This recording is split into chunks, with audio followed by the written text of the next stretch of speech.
Қазақта зорлық-зомбылық жасаса оны қарғау әдеті бар. Ол адамға да, малға да, дүние мүлікке де айтыла береді. Жер жастанғыр, өлім келгір, қарасан келгір, өртенгір деген сияқты қарғыс түрлері өте көп. Қарғыс, ашу, ыза, кек үстінде айтылады.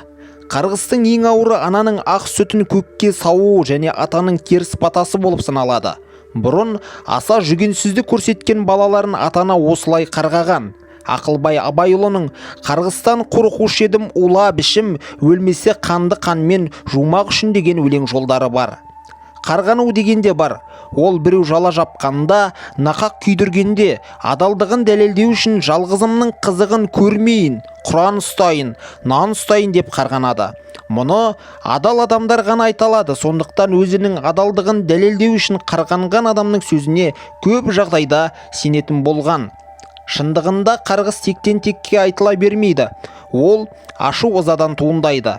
Ғалымдар оны парапсихологиядағы тіршілік иесінің жәбірлеушіге қарсы қуаты кері, әсерлі күші деп санайды.